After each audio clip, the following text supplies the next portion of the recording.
Oh, welcome to the Sharpe Way Show. So happy to have you with me this evening. I look actually at 7 p.m. I made it again on time on the East Coast this Friday evening. And boy, it is I'm going to say a spicy one this evening, not for the weak-hearted, not for the people who may be too concerned about some spicy talk. Hopefully, I will be able to speak in a way that the YouTube people will not be mad at me. We'll see. I'm going to try my best to not get demonetized. I'm going to try not to. I still might, but we are definitely going to try. Why in the world would I bring up the topic that I'm bringing up today? Not usual for me at all. This is not a thing that I would usually bring up, but I'm talking about the woman who I'm using the word slept. I don't think there was any sleeping done. Slept, for the sake of the YouTube people, with 100 men in one day. And you might say, Larry, who cares? Why would you even bring this up?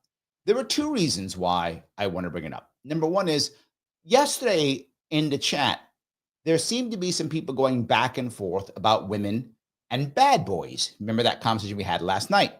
And men and going after attractive, or what I would say easy women, right? That happened last night, kind of in a conversation later on in the show back in the chat.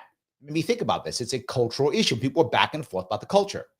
And then this came up, and I thought, even though this is one woman in, I think, the UK, if I'm not mistaken, who has decided she is a OF, which I will call that, what that stands for, only, and the things that cool the room. Yes, I can't say that phrase either. If I say that phrase, the YouTube will get mad. So I'll call it OF instead, as many people do, so they can get around the YouTube gods. Why does this woman matter? I think because of both the backlash and the not backlash, because of what happened to her and the cultural issues that people are seeing right now. I think it actually does matter. I think it is talk about other aspects in our life. I speak very often about people being happy, about families and families breaking up and families being together and people having relationships all the time. This is a thing that we are seeing across the world, really, but across our country for sure, that is affecting everybody. It's affecting our children. It's affecting, I have a daughter who's 20, right? This is a thing that is affecting people, and it's making sure that we have to hear this. We have to hear this. And I think, chat about it. I think we do. I think it does have value. You might go, well, Larry, you're kind of pushing it. I don't think so. And I found a couple of people, two people, I think, who had some takes on this that I think will help people who don't know what's happening to kind of cover it and see a take on it that I think has value. And again, as always, we'll go back and forth. We'll talk about this because I think it really does matter. And if I could, let me give you, this is PDS News. This guy is, it's a short video. But so for those of you who don't know what I'm talking about, this will show you literally what I'm talking about. He discusses it, and we'll go back and forth as he discusses it. Here we go. What happens when you sleep with 100 men in a single day? And by the way, the link to this, if you want to watch this on your own, is in the description. If you want to check him out, it's PDS Newscast. Is likely not a question you have ever asked yourself, but it is one that's driving a lot of online discourse after OnlyFans star Lily Phillips did just that, with now more and more people finding out about it because Josh Peters shared a documentary about it. Also, yes, and here's an issue. Not only did she do the thing, she literally was so, I guess, proud or happy or whatever, or wanted to get more exposure, which, oh my God, it worked for sure. She allowed a guy to do a documentary on it. So to literally film the entire thing, right? She allowed a guy to come in with his team and fill an entire thing. And she's no schlub herself. She literally has a team of 8 or 9 people. So she has 8 or 9 people who are eating off of her content, right? Who are feeding their families off of her content. So she has that much money. She makes that much cash that she can literally have a team of 8 or 9 people. I will say there is a lot that people are talking about here. So where we're going to start is with showing some of the documentary for context, because it starts with Lily talking about starting her OnlyFans career, saying that it's something that she loves to do and seemingly being excited to take on this 100 guy challenge. I've just always had quite like a sexual nature. As soon as I started on the platform, I kind of realized. Now, let me be clear. She's 23 years old. 23. She's doing this at 23 years old. Yeah, I'm scared. My daughter's 20. Realized, I guess, how much money you can make and also just how much I loved it. I think. Now, note the thing she said first. She didn't say, well, I like doing this thing. The first thing she said is how much money she can make. And this to me is one of the saddest aspects of our culture today. And some of you will be angry when I say it, but I don't care. I'm going to say it. I do not think this should be illegal at all. I'm a libertarian. You should be able to do with what you want with your body as you see fit. I do not think this should be illegal at all. I think it's a bad idea. I think it's morally wrong. I do. I'm prudish in many ways. You guys know that in many ways I am very traditional in many ways, but it doesn't mean I should enforce that upon you. I would hate if my daughter did this. I would feel like an absolute failure as a father if my daughter did this. But should it be outlawed? No. You have a right to do what you want to do. Yes. But this is the part for our culture that drives me crazy, that makes me feel actually sad. And I mean that. It makes me actually feel sad. Women and men together, but obviously more women, have gone out of their way to fight to gain equality and respect in our professional world. So that women now, years ago, women realistically couldn't be lawyers. I mean, there were a couple, but realistically they couldn't be lawyers. They couldn't be doctors. They couldn't be politicians. It wasn't a thing. They just couldn't do it. Culture, law would not allow them to.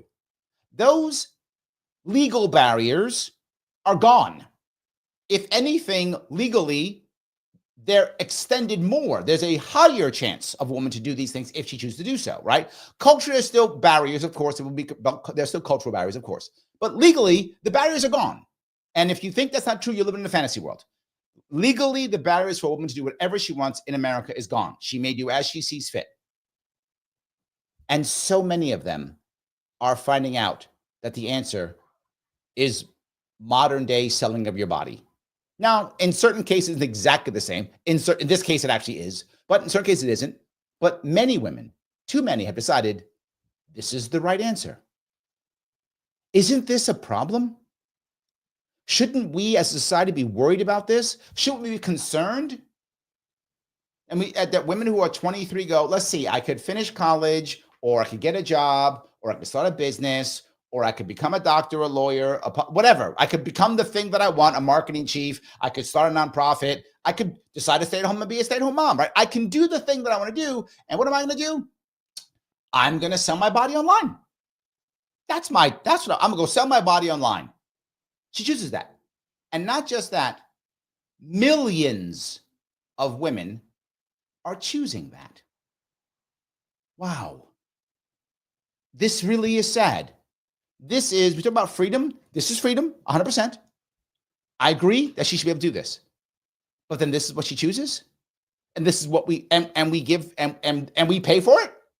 And I think, was it 4 million people who are doing OnlyFans, and I think like 100 and some odd million, whatever it is, or whatever hundreds of millions are actually, paying for it. Oh my God, whatever the numbers are. I'm sure someone will tell me what the numbers are, but it's huge.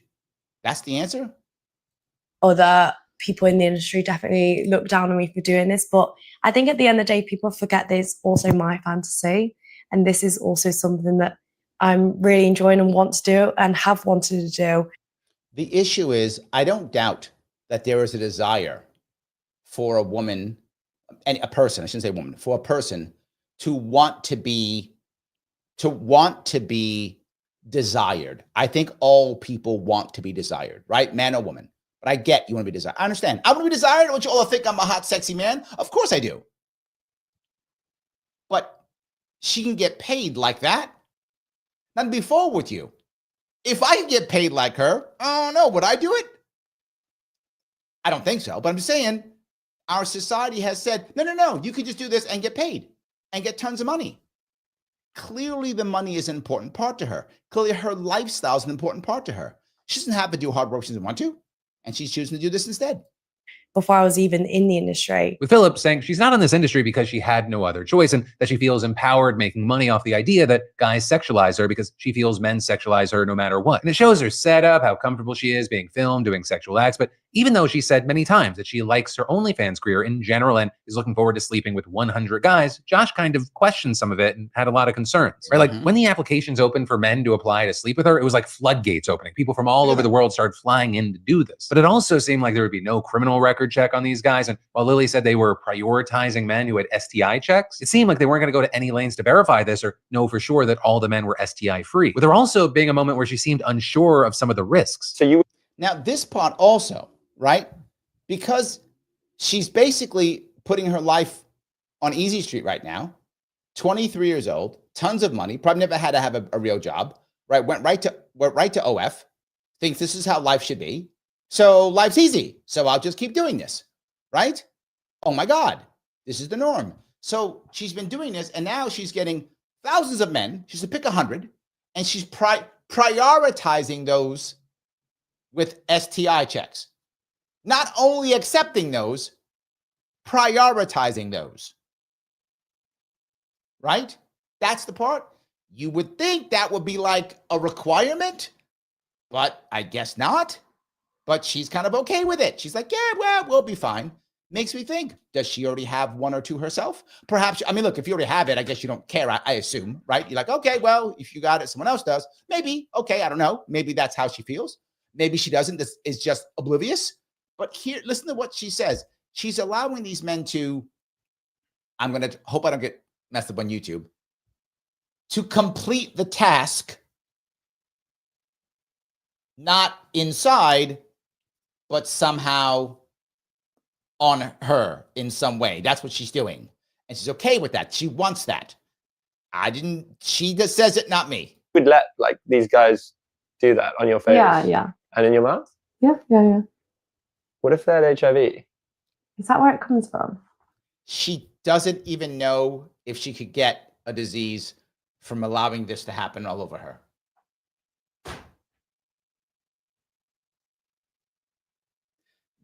This is what OF does to us. This is what OF does to us. Right? Think about how she's going to feel about herself. And more than that, this is one of the worst parts here. Is that there, I don't, if you watch the actual, I watched the actual documentary. Her parents don't actually know. Like, I mean, her dad they know that she does OF stuff. She didn't tell them about this. And they asked her why. She's like, well, you know, they're going to judge me. Yes, they're going to judge you. I know some of you are saying, no, it doesn't matter. You know, it doesn't matter. She can do what she wants. Yes, she can. You can do what you want. I agree. But they are without question, there are consequences to this. And the problem is now when you make so much money, people sell their morals for cash. And that's what she's doing. And that's what her friends are doing. Think about it. She has 8 or 9 people working with her. And I think one of her family members is also working with her to help her make this money and do this. Do you think that if my daughter was like, hey, Dad, I'm going to do this, I'd be like, great, I'll be your manager. Let me set the camera up. Oh, my God. If that ever happens, somebody please take me out. Just recognize that I have gone insane. And please push me in front of a goddamn train. If I ever do something like that, just push me in front of a train. I'm thanking you in advance. If I ever do that, Mike, you're my friend. Push me in front of a subway. If I ever do that, just let it come. We're going downtown. You ain't coming back. That's it. Thank you, Mike. Please do that to me. If I would ever support my daughter doing something like this. And I know I sound prudish, but I don't care. Again, I'll be very clear. I'm libertarian. This should not be illegal. You should do what you want with your body. She owns her body. You own your life. Mike is like done and done. Thank you, my friend. Mike does love me. See, he does love me. He would do it. Thank you, Mike. Yes, absolutely. And no way. This is still, just because you should be able to do it does not mean that it's a good idea. Was spunk in the mouth? It can. Also, with that, just to get educational for a second, the risk to catch HIV is much lower orally than other kinds of intercourse, but it is still possible. But the main thing we're hitting on here, and the point still stood, that Josh was afraid that she was unprepared for what she was getting into and who these 100 men could be. I mean, there's a Well, let me move. Joel says Hawk to a girl crashed in on her cash in her fame. Yes, agreed. But don't you think if she wanted to, she could go OF and show her body? And she could. She said, "I'm not going to go there. I'm going to joke around on YouTube, and then I'm going to go have a podcast." Smart move. Smart move. Paula says, "Lara, I would smack the S out of you, and I would deserve it, Paula. And I would deserve it. I would deserve it." So you know what? You come with Mike down to the subway, give me the smack, and Mike will finish me off, and then we're good, and we are just done. Absolutely, we are done. decent chance that one of them is going to be dangerous. One of them might have a weapon, have a criminal record. That part's actually stupid. I mean, they're talking about this. Well, what if he has a criminal record? Okay, it's being filmed multiple places, going live on OF. Nobody's coming in with a gun or a knife. Stop. That's not my issue. Now, my issue is, are they coming with something else they're going to give her? A gift that doesn't stop giving. That's but no one's going to come. I'm going to come in with a gift. That's stupid. That's just people being dumb. That's the least of our problems. There's far worse problems than that. And if some guy comes with a weapon, there's like 25 guys there. I'm sure one of them will stop him. That's stupid. Yes. A few of them will have STIs. Just on a basic statistic. Yeah, peace is not your normal Sharpe Way. It is not. And I'm saying it because Pete, you remember when I ran in 2018? And I brought up the idea of family court. And I bring it up all the time. Why would I bring up family court when I'm running for governor of New York? Because how am I going to fix a state with broken families? And when I go to some of these events and I see these broken men there, I know behind many of the women didn't show when it came to broken people who were beat up in family court was mostly men who would show up to my events. And I would see broken men, and I would know behind every broken man is at least one broken kid, if not two or three. Broken kids. What are our prisons full of? Fatherless men. Is it 80% now, whatever that number is? Fatherless men. What are so many of these OF people, women, most of them have, so many of them have? Either no father or a broken father. One of the two.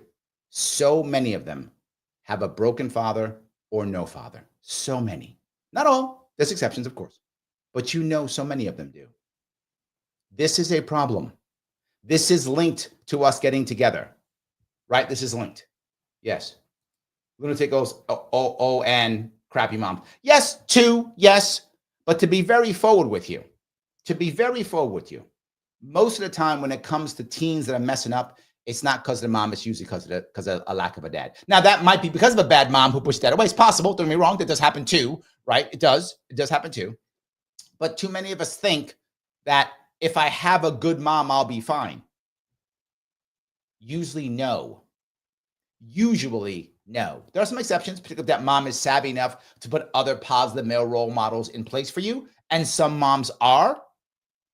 Most moms aren't. They don't do that. I'm just saying, they don't do that. It's just true. And you can be mad at me if you want to, but Lunatic says it. The data proves it. The data does show that I'm correct. That's true. So yes, this is an issue. I bring this up because it matters. How are we going to fix this? And I got to go one step further. I don't want to just blame her. I don't want to just blame the women. I don't want to just blame the parents or the family or whatever.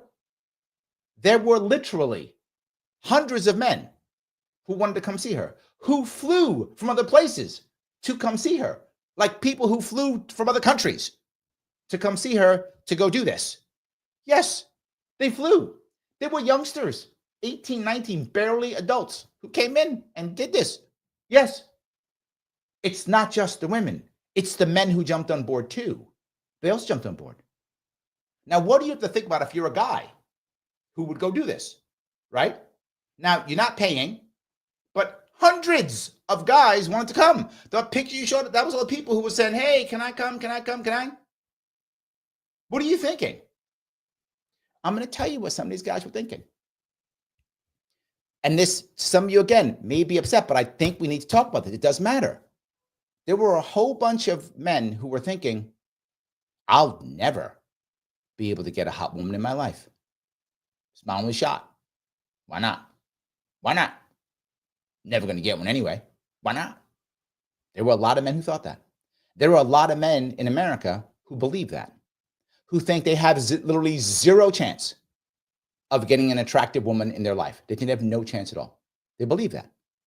As I've told you more than once, there are right now in America, over 8 million men who are what we call NEET men, N-E-E-T. N, not. E, employed, education, or training. They're not in employment, they're not in education, and they're not in training. They've just checked out. 8 million young men. Those are the kind of men who are watching OF and who are heading over there. But there's something else you don't know. You know who else is on OF? A whole lot of married men who are unhappy because their wife is unhappy and because they're unhappy. And they're on OF, pretending that they have a wife somewhere, some lover somewhere, fantasizing that this woman actually cares about them when they don't. Yeah, that's how broken we are. How can we fix this country when this is a thing? I shouldn't be talking about this. Pete is correct. But I found myself having to because the news is talking about this. That's how I found out. My daughter knew about this. Like, what? You know about this? She's like, yeah, she knows about it. Wow. This is a cultural thing. And she's broken. Joel over on Rumble says, thank you for the $1, my friend. Another facet of this OF thing is that it sounds like any type of spicy content finds an audience. Well, there's the other issue, right? Spicy content, people like spicy, clearly people like spicy content. Clearly, it's true. But the problem is now it's become so competitive that you can't just be, hey, I'm some hot chick. I'm some young hot chick who shows you my goodies, right? That I guess used to be a big deal now. It's not. Now it's a young hot chick who shows you my goodies and does this thing that no other young hot chick will do. Okay, now I'm middle-aged chick, so now I have a specialty. Doesn't matter if I'm older or younger. So now my specialty is I do this thing. Or I'm older, well, now I do that thing, or whatever is the cool thing of the day.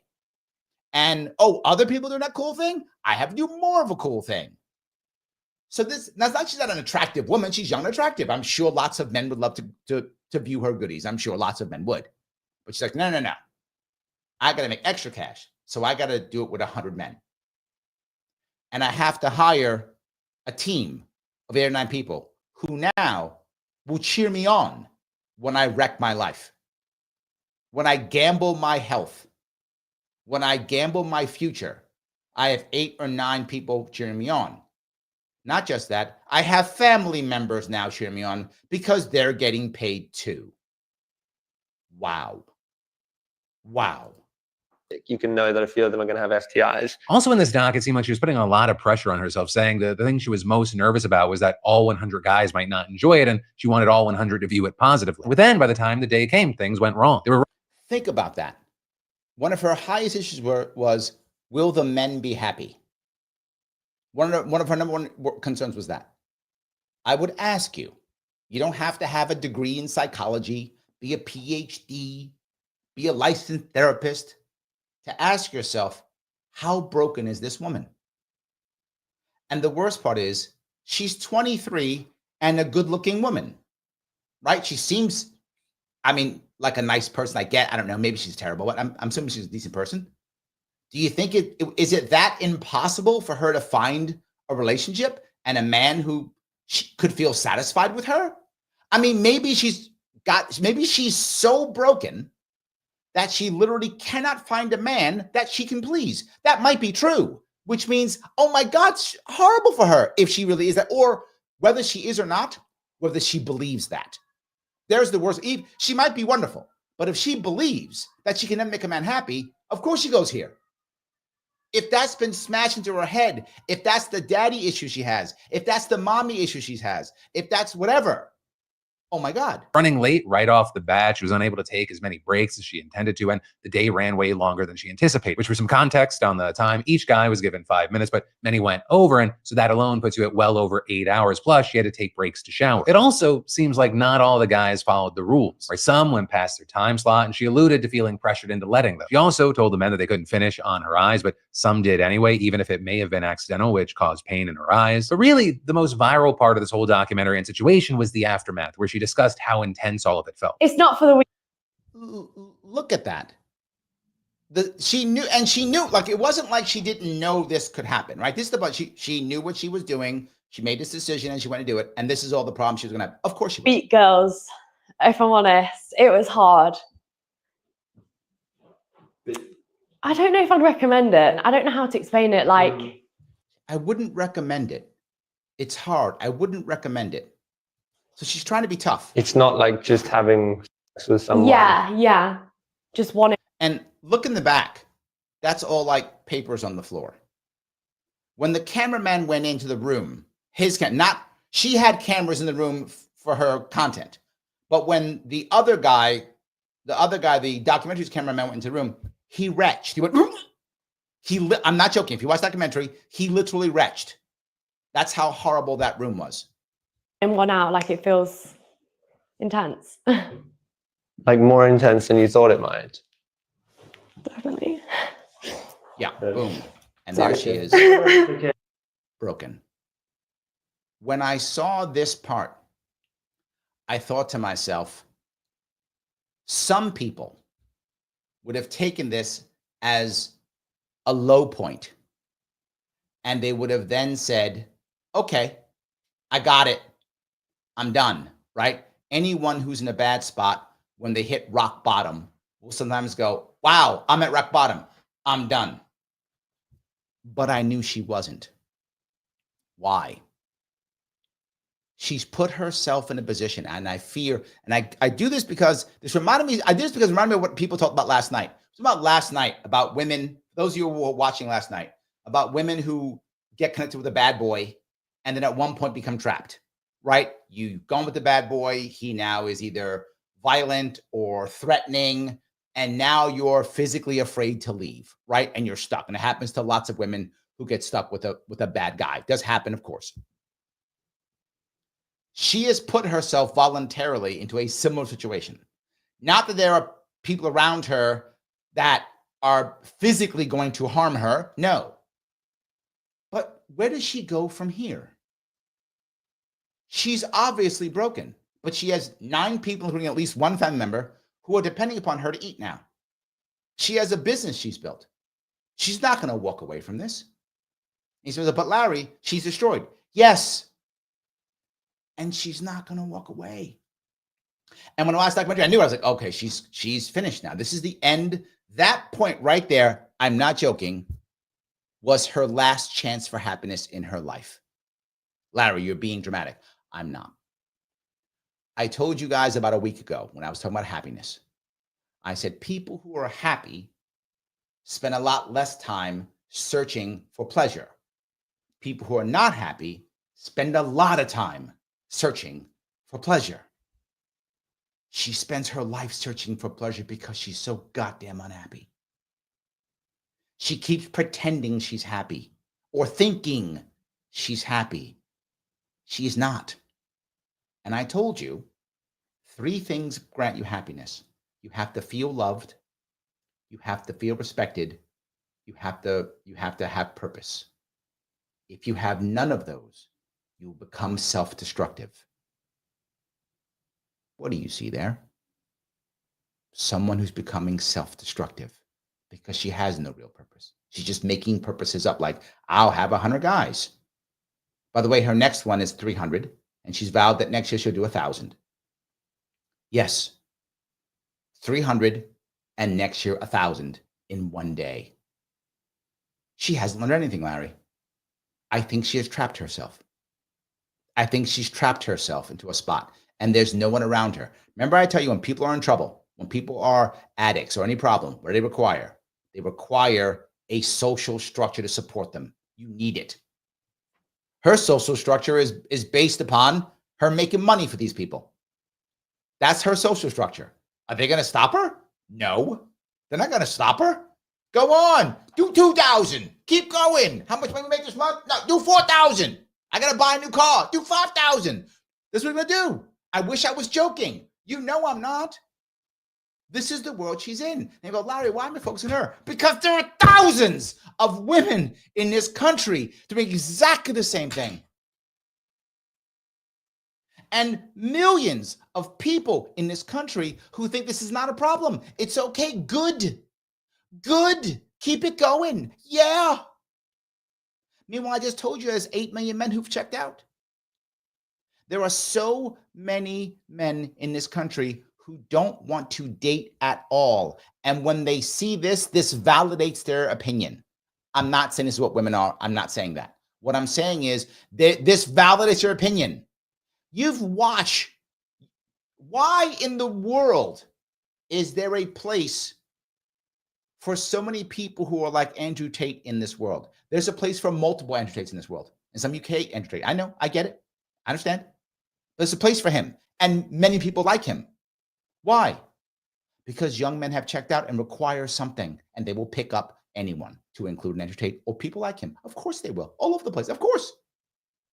And when they see this, this validates it. And we don't need, I need men wanting to be with women. I need women wanting to be with men for us to have a happy life.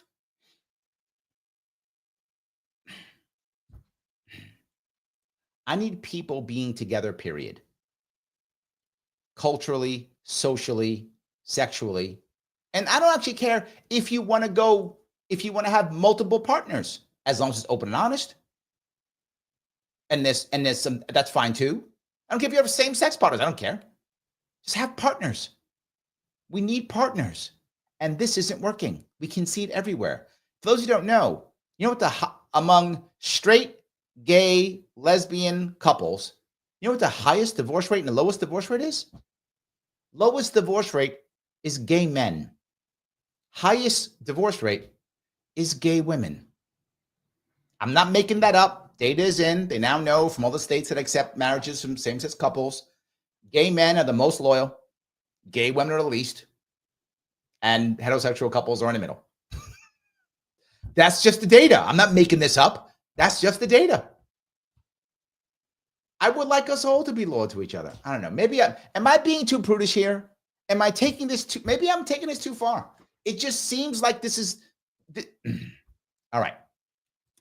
P says, thank you for $10. Larry, this happened to the gay community a long time ago. Endless X fueled by uppers, 100. Yes. For endless days, it's animalistic. And 2 boys are way more promiscuous. It will make you feel empty. Yes, I think that's right, Peace. But let me say something which I hope doesn't offend people in the gay community. From the gay friends that I have, and I have a good amount of them, those that are older, say 50s, 60s, 70s, the decade of the 70s and 80s, when the HIV epidemic ravaged the gay community, for a lot of them, those people who survived and lived through that, for many of them, that was an awakening. Peace, I don't know if you were through that or that was part of your life, but if it was, tell me if I'm wrong here. That was an awakening for many. They were like, you know what? We got to change the way we do this. This was our low point. Remember America was blaming HIV on the gays. Remember that? Remember that back in the 80s? Was it Nancy Reagan, whoever it was? Right? Remember all that garbage? And I feel like, from what I've been told, that was kind of like, okay, we got to rethink some stuff here. And I feel like that changed a lot of the gay community in America. Are OF women going to have that too? Are they going to have their, we got to change our ways moment? Is it this decade? Maybe. I don't know. Straight Ann says over at Rumble, he says, there are gay men who are supporting many partners and know they have STDs. Gay men aren't the clean guys they used to be. I don't know about that, but again, from the gay community that I know, and not like I'm hugely into the gay community. I'm not, but I know I have a lot of gay. I live in New York City, a lot of gay people in New York City, a lot of gay friends, right? When gay couples are promiscuous. Gay male couples are promiscuous. That I know of. Again, it's just my experience. If anybody wants to correct me in the chat, please correct me. They tend to be open about it. Like they know I'm doing this, you're doing that. We agree X, Y, and Z, right? They tend to be more open about it. I don't know as many lesbian couples at all. I know a couple, but I mean, I know far more gay men couples. Probably know about 2 or 3, 4. Close, maybe 2. I know a lot on the periphery, but maybe 2 kind of know close. It seems like that's not true from my personal experience. I'm sure if someone has that experience, you can let me know. That's not as true with gay women. But either way, my point being, no matter what, let me talk about this in general.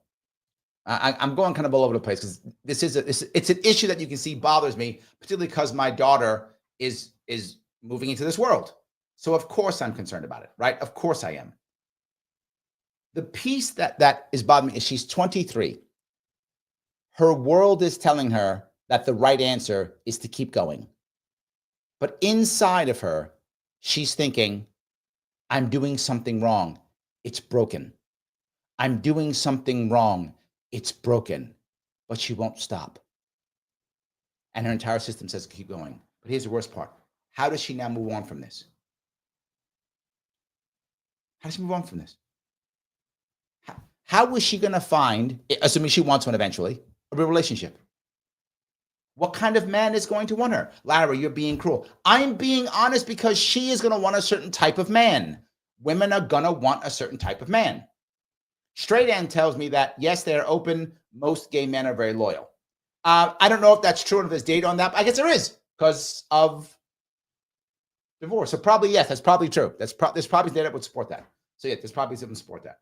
But in any case, Andrew says, no, Larry, you're not being idealistic on loyalty. Loyalty is what should bring couples, families together. I agree. Yes. I agree completely. Yes.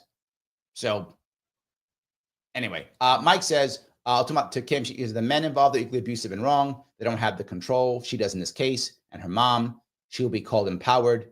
Then an insignificant different issue. Yes and no. She will be called empowered. I think you're right. And that's the other part. She should not be called empowered. This is not actually empowering. This isn't really empowering.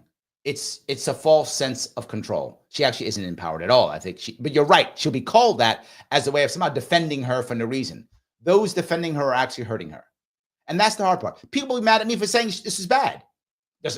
I don't want anyone to be doing this. Again, I'll be clear. I do not believe any of this should be illegal or stopped. It is your body. You own your body. You should do as you see fit with your body. I do think it's a problem. And I think it should be discouraged and you shouldn't do it. But just because I think it's wrong to do doesn't mean it should be illegal. And be very clear about that piece. I'm not saying that. But it is an insignificant, Mike. Because does every man, do all men, would all men join in this? No. No. Only certain types of men would do this. The same type I'm talking about. Those who are searching for pleasure because they are unhappy. Happy men in happy marriages would not engage in this for many reasons. One, they wouldn't want to risk their marriage. But an unhappy man, married man, will go do it. He'll risk his marriage. He hates his marriage. He's unhappy. He will risk his marriage. Of course he would. But a happy man in a marriage would never jump on board with this because he's going to risk his marriage. There was some kind of leak on OF. I forgot what it was. This is several months ago. I've been last year even. And they showed that over half of the men on OF are married. Over half. Yes. The vast majority of men on OF are married. These are married men. Unhappy men in unhappy marriages. This is not a good thing, Mike. It's not insignificant. It matters, right? Again, she shouldn't have an audience in my perfect world. She shouldn't, but clearly she does. So that is a problem. That's the issue. So anyway, let me grab a couple more of this if I could. P says, I went through it. Okay, so you were there. Good. Okay, I got lucky. There is more openness. I think you're right. It was a moment to awaken. We want love, got flooded with drugs. It hurt us. Agree. Yes. Yeah, I've heard that story many times. Yes, I do think that was an awakening. Sadly, so many people had to have their lives ruined or die for that to happen. That was the hardest part. And it did, I think it did too. It was horrible how America turned on its gay community. I remember that because I was in the Marine Corps. And I remember how it was really the don't ask, don't tell. Like we knew in the Marine Corps that they were gay Marines. When I was in the Marine Corps, some of you may who are in that area know, gay Marines would talk to each other through the bathroom stalls.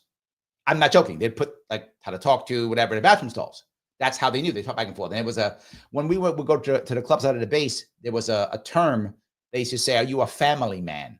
I don't know if that's still a thing, but this is like the 80s. And that meant, were you gay? That was the thing they would ask Marines. Are you a family man? If you go, yeah, oh, okay, you're gay. There was like codes. And we knew it. Like we knew I'm straight. We knew, but we didn't care. Like the troops didn't care, right? It wasn't a thing. We knew somebody got, oh, whatever, you're gay. Okay, whatever. Who cares? We didn't care. But the leaders cared a lot. They were still throwing guys out. They were throwing guys out of the Marine Corps for being gay. So they couldn't say anything. There were no openly gay Marines when I was in the Marine Corps. None. Obviously, there were gay Marines. None were open. They were all closeted because the officers would throw them out. So we kept our mouths shut. We're like, whatever. Okay, yeah, you do you. We left them alone because if we said something, then we had to go to our offices again, thrown out. Well, we didn't want our Marines get thrown out, so we just kept our mouth shut and said nothing. And we knew. You a family man? No, not me, man. No. Okay, next.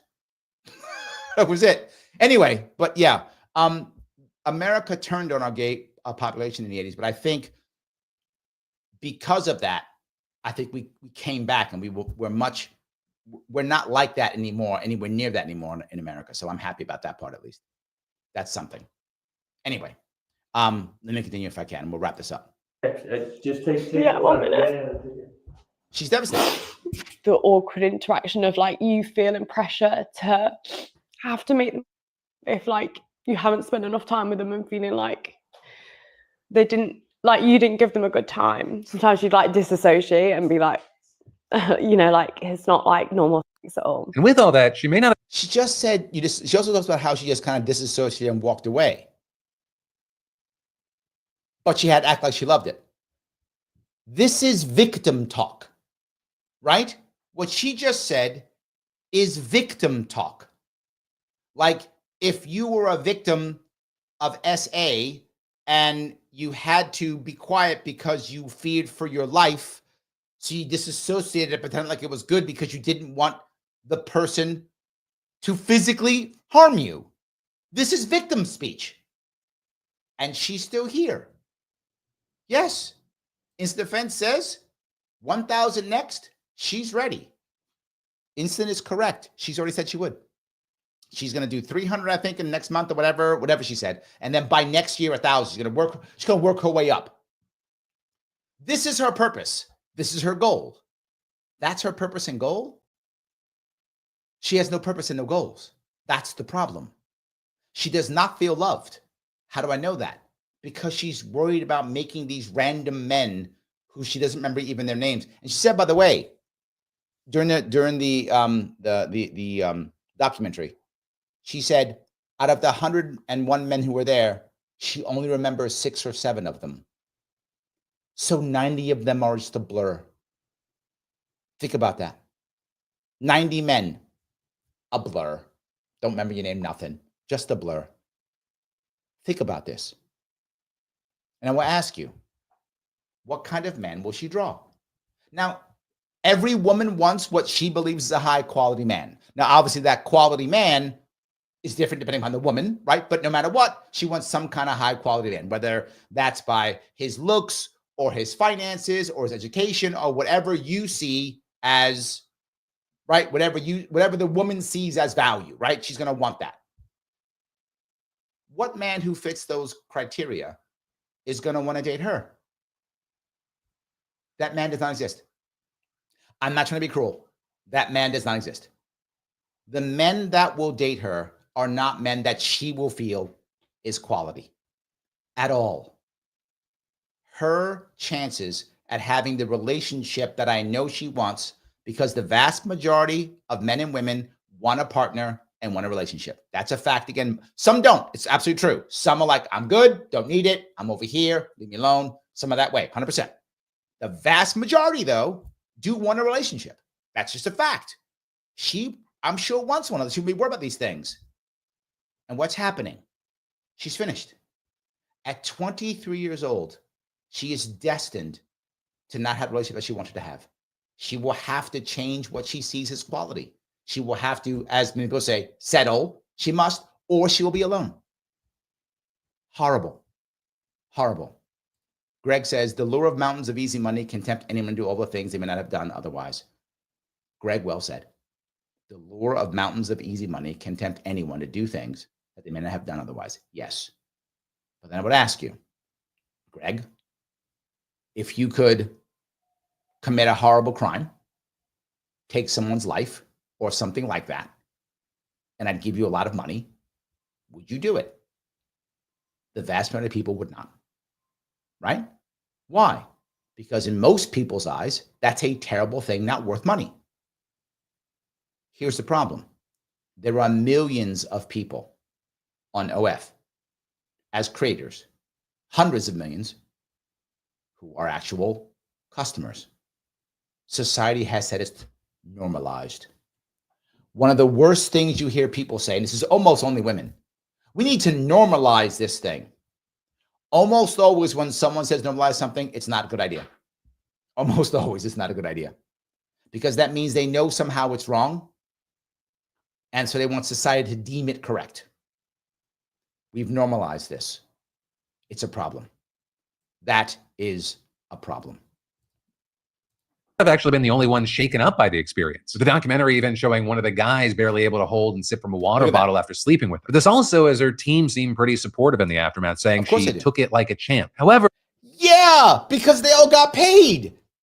This goes back to what you're saying, right? This goes back to, this goes back to what Greg's saying. Yeah, they all got paid. They're happy. Take it like a champ. Thanks for my paycheck. Online, the responses are a lot more complicated, right? Some just hating Lily for doing this at all, saying that she makes them ashamed to be a woman. Others saying they have no sympathy for her, saying she's disgusting. But then you had others feeling sorry for her, thinking that she's dealing with more than she's letting on, that she's unwell or unhappy, saying things like, she didn't think this through at all. This has to be some sort of self-harm. And no sane, right-minded woman would have done what she did, and you guys aren't concerned for her at all? For her mental health, her well-being? Others also using this as a wider condemnation of OnlyFans and the porn industry as a whole, saying that watching and creating this kind of content is actively harming people, and adding, hating on Lily Phillips is like... They're all right at a different level, right? One guy brings up red pill, right? As I bring up the same idea, right? It validates.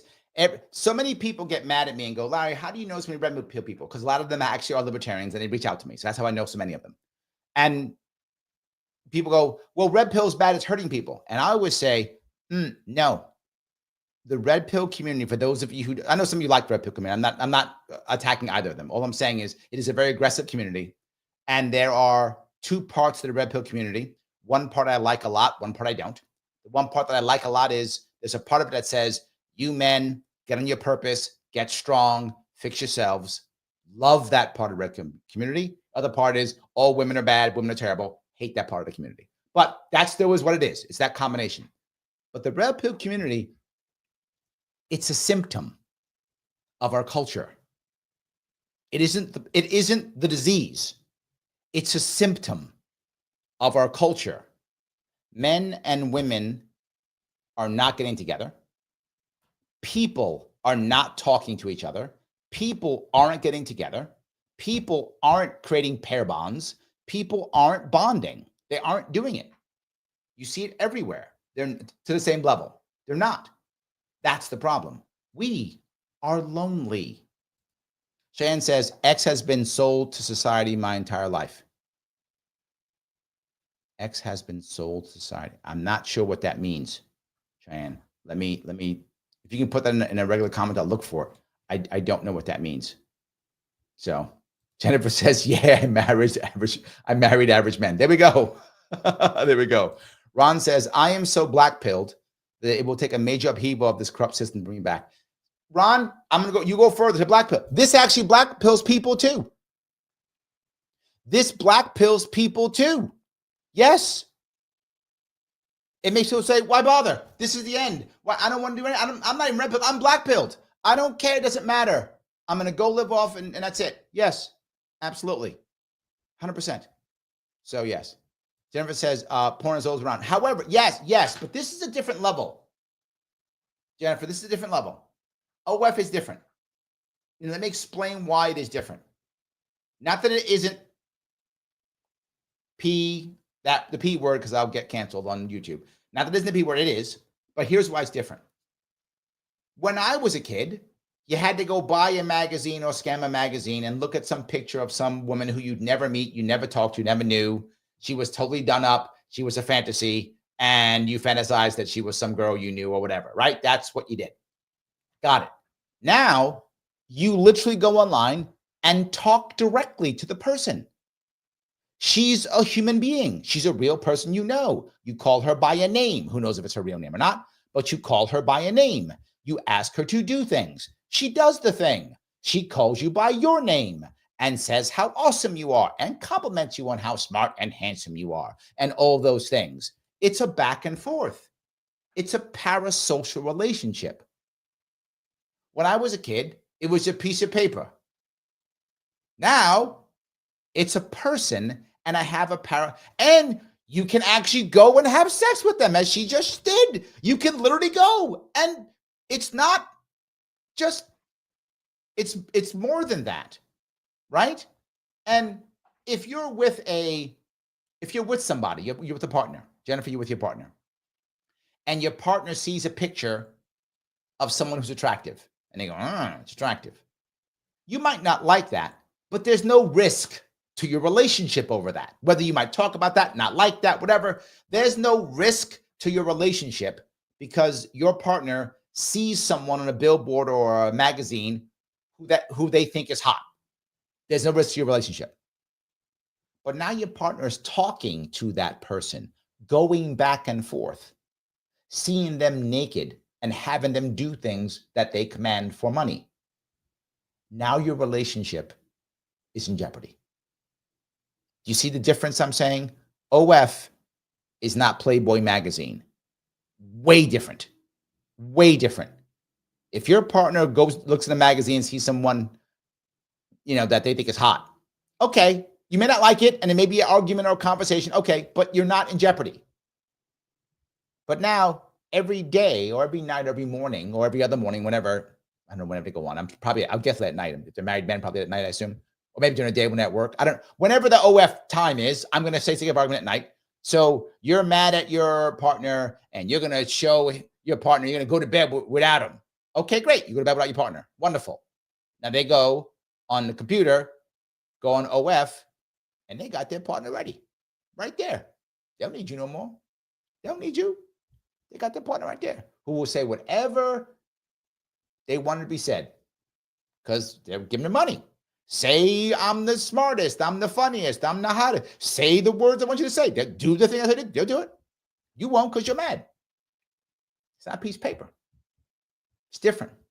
It's even a video, right? Even I'm watching a movie, some woman I've never seen before, I'll never meet, whatever, and she's whatever, doing what she's doing. It's a movie, whatever. Okay.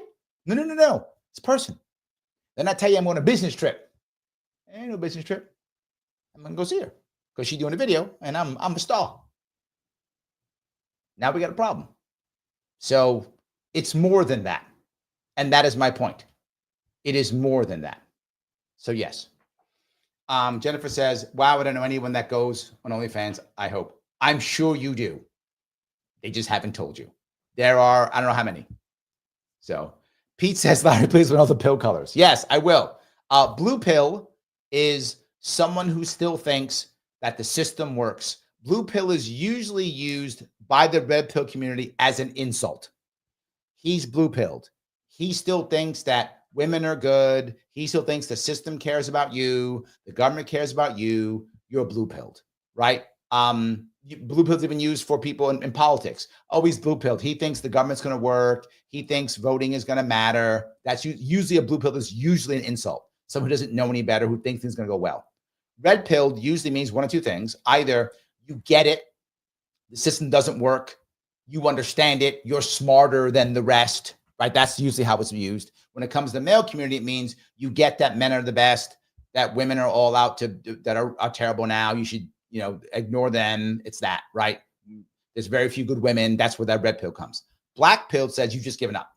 You have just given up. It's done. Why bother?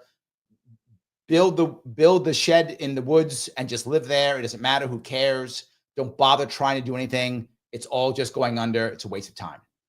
White pill means the opposite. You think it's going to be awesome. It's really going to be great. It is going to be amazing. You're going to see things work out. This is just a little bit of a lull. Life is amazing. What's wrong with you? Life is great. Gold pilled is specifically for libertarians. You get it finally. You used to be a R or D. You're now gold pilled, and now you're libertarian. Those are the pills. So for those who don't know what that means, those are the pills.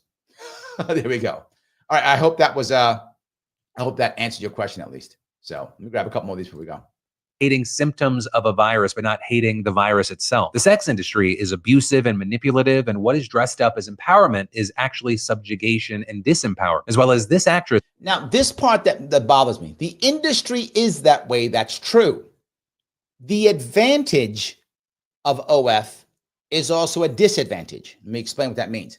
The advantage of OF is you're not really part of the industry. You're creating your own, you're becoming an entrepreneur within the industry, right? If for those of you who know much, I do know a couple of people who used to be in the sex working industry and some people who used to be in the actual P word industry. And many of them left because they knew that it wasn't working for them. And they went on their own and they started radio shows, or they started an OF fan, or they started doing these on their own so they could not be exploited. The industry absolutely does do that. You can see that so many of these women in the industry, they delete themselves at a very high rate compared to people who are not in the industry. So it definitely destroys people. So they leave and they become other things, right? They do it on their own. So OF, to say that OF now exploits is not necessarily true. At that point, you might be exploiting yourself. And I think it's because of the cash. I mean, there are many women on OF who make easily 5, 6, or 7 figures every month. Not a year. Every month. Every month. 5, 6, or 7 figures. Now, to be clear, they are a very small percentage. If I remember right, the average OF person makes something like $200 a month or something like that. That's the average. So most don't make hardly anything. But that small percentage that makes, I'm not joking, 5, 6, or 7 figures per month makes everyone believe they can do it. It's to see if she can do it, I can do it. I just got to have 100 guys or 200 guys or 1,000, or whatever. Or I got to jump off the building, or I got to, whatever, do this crazy thing. That is the tough part. Is just one of the many victims of this industry, even if she willingly participated. Or with there being this argument that the industry has just gone too far now. And on that note, in the doc, you had Josh speaking to a different OnlyFans creator who noted that people do keep pushing the envelope further and further, even if it's to their own detriment. People are starting to do the most outrageous things online. It just keeps being like leveled up and up and up of the expectations. And with all this, you also had people out there saying that even though this was Lily's decision, she was still sexually assaulted by these men because some violated rules and boundaries. Absolutely no. That part, no.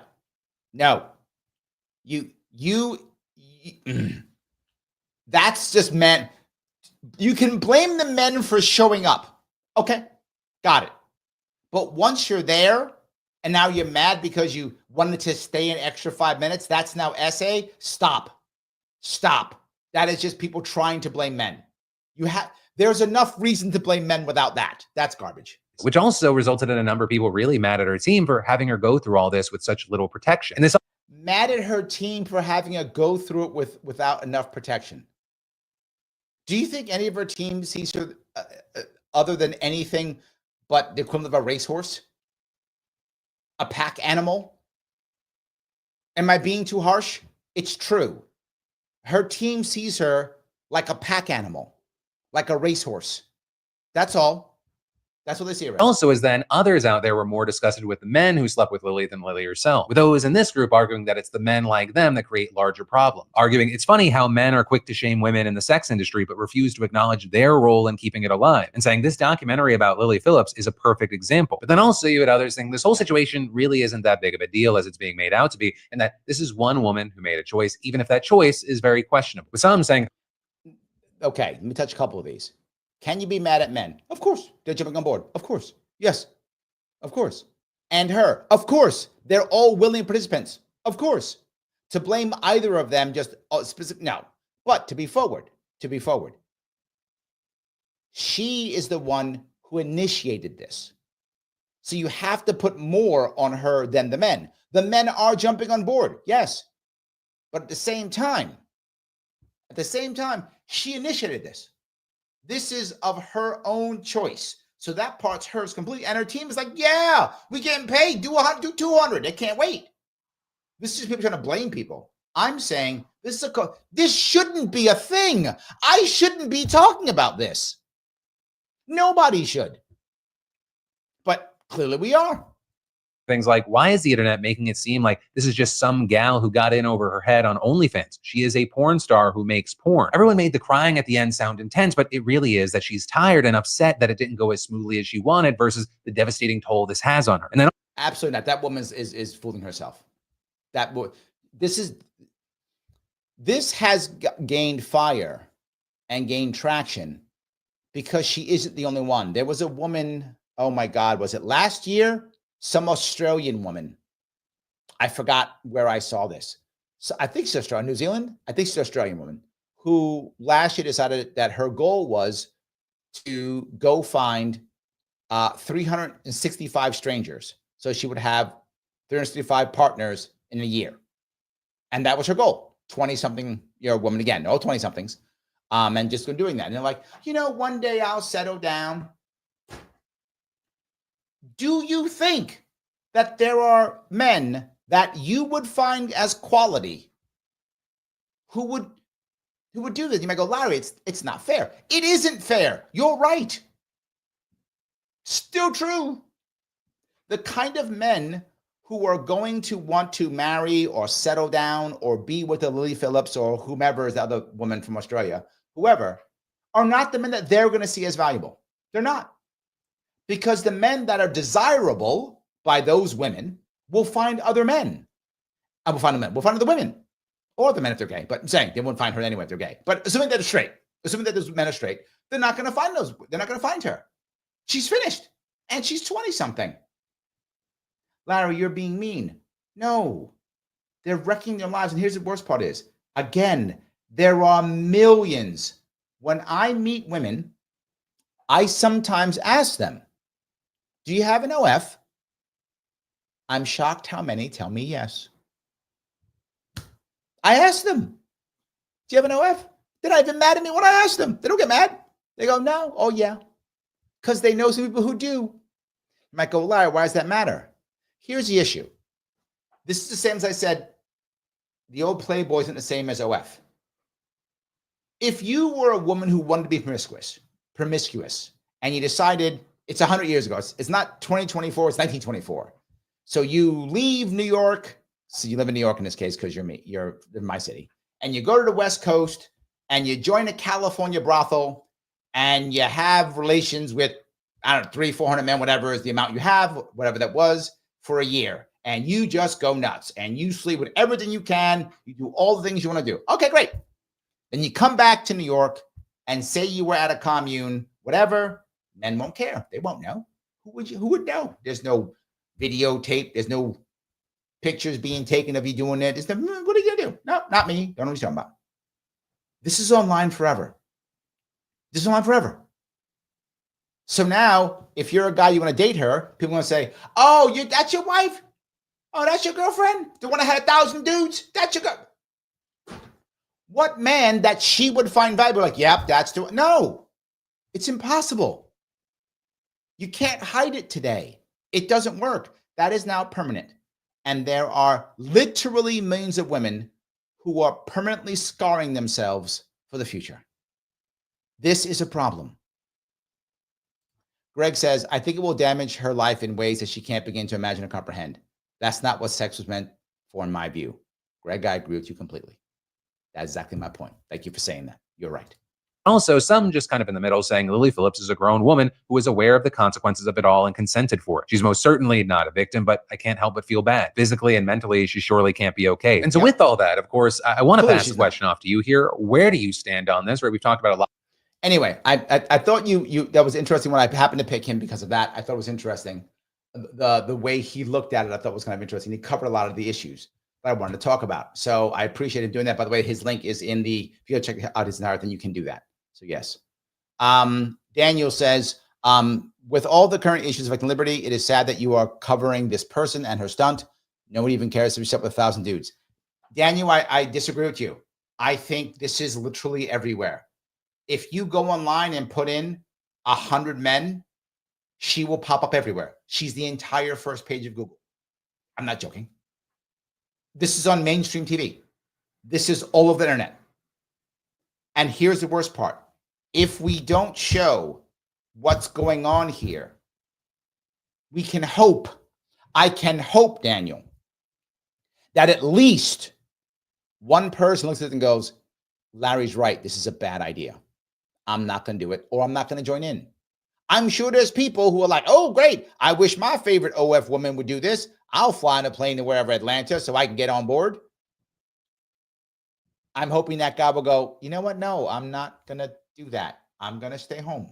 I'm not going to get in the plane and go there. If I got 3 guys not do that, it's fine. If I get one woman to go, you know what? Maybe I shouldn't start an OF. OF is destroying women's futures. If you want to do it, you should be able to, and be clear.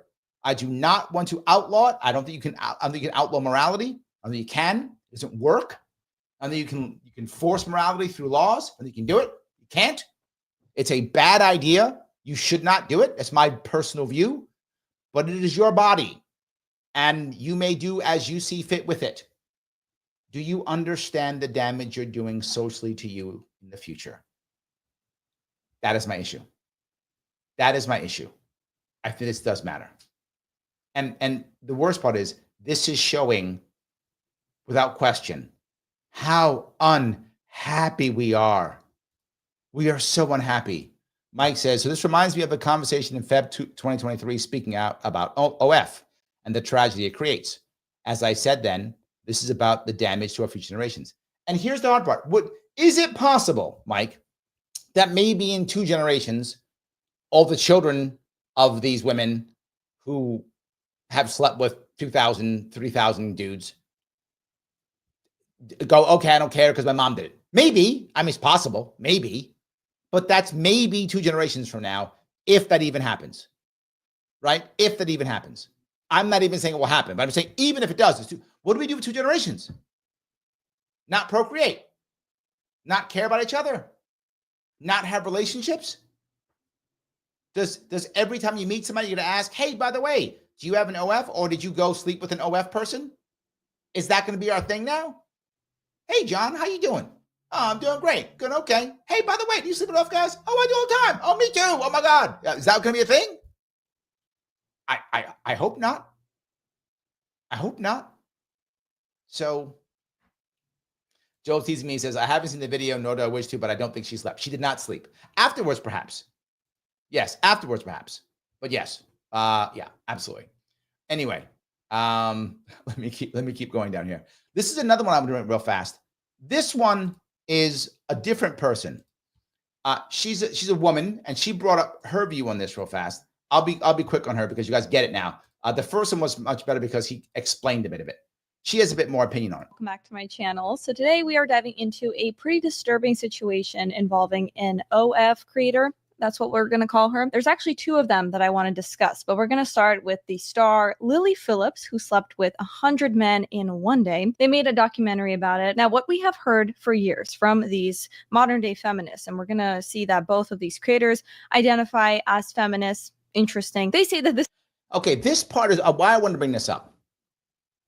Is I don't want to make this a left-right issue. And I know some people will, and she is, right? Misha's making this left-right. She's saying, well, it's because leftist, because feminist, whatever. It doesn't matter if you're a leftist or a feminist. It doesn't. I'm sure there are plenty of people who might vote for Trump or vote for Harris and see 7 figures a month and go, I want some of that. And see 6 figures a month and go, I want some of that. This goes, back to, this goes back to Greg's point. The cash is what matters, right? And again, this woman could find nothing to do if she wanted to, right? She could, and she doesn't. So it's not that. This is very empowering. Yes, nothing says I value myself like letting 100 random men sleep with you or being one of those 100 men lining up. Imagine being the 100th guy in line. Let me touch that piece too. She brings up a very valid point. So you decide that you want to go do this as a male. You're like, okay, yeah, I get a chance to have sex with this hot chick. Okay, I'm in. Got it. You submit whatever you got to submit, whatever the form you got to submit is.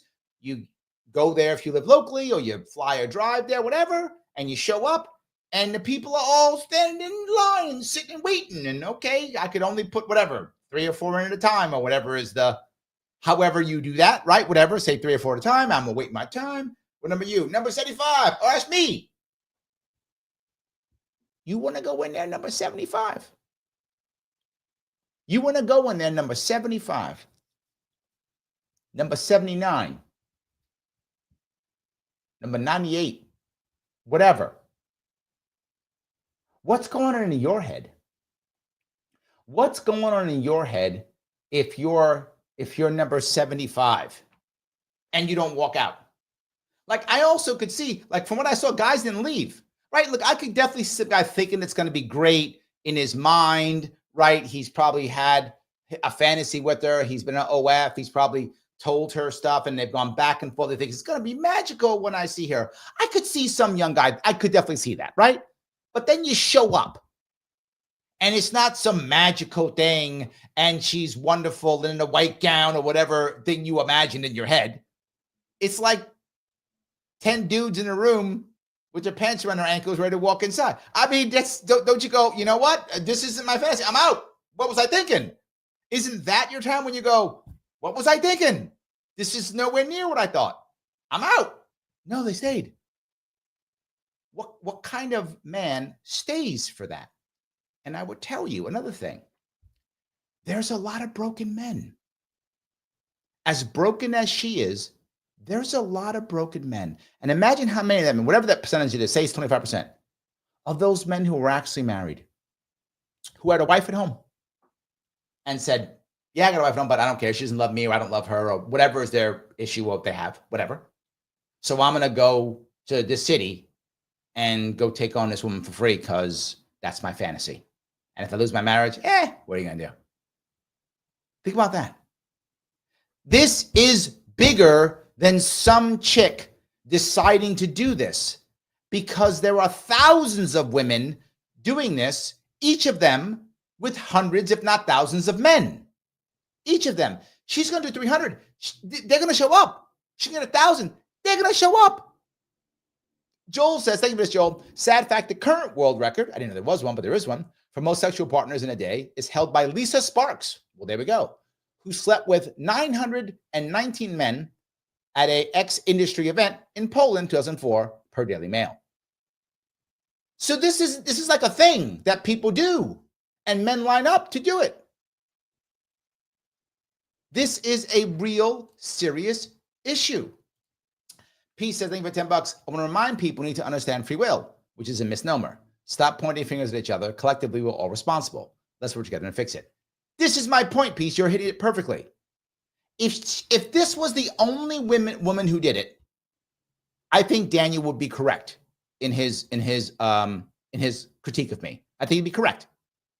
But this isn't. This is the biggest one now. And there are so many more coming in. So many more coming in. Yes. Luke the Libertarian says she doesn't have a father that cares. That is correct. That is correct. If my daughter wanted to do this, I would be devastated. I would be devastated. I would feel like the biggest failure in the world. I would feel like the worst failure, the worst father ever in the history of fathers. That's what I would feel like. I would hate myself. And if I actually felt that, Mike, I won't need you because I'll take care of myself. We're good.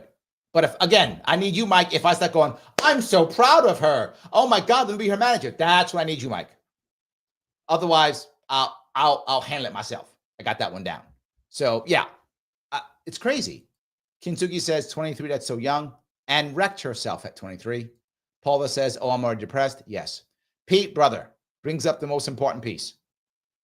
36 trillion, 133 billion, 463 million, $898,632.02. Why does this matter? Pete, because 8 million men have checked out. Those are 8 million men who'd be working to fix that problem. They're not. Because there's, I think 4 million. Someone check how many people, how many creators there are on OF for me, if you don't mind. I think there's 4 million.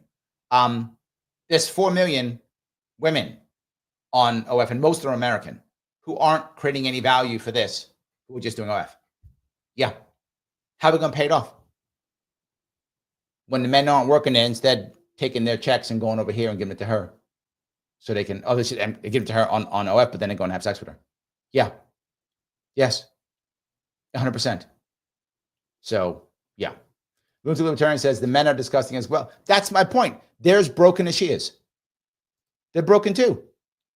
They're broken too. Mark says our incentives as a culture are all wrong. Yep. Mike says the 100 men were said by her mom. Is that true, Mike? Oh, tell me that's wrong. I don't want to hear that.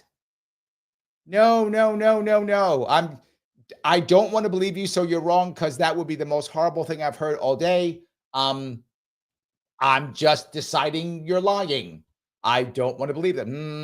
La. I'm not going to hear you. I'm not going to hear you, Mike. You're just wrong. No, I don't want to hear that. Oh my God.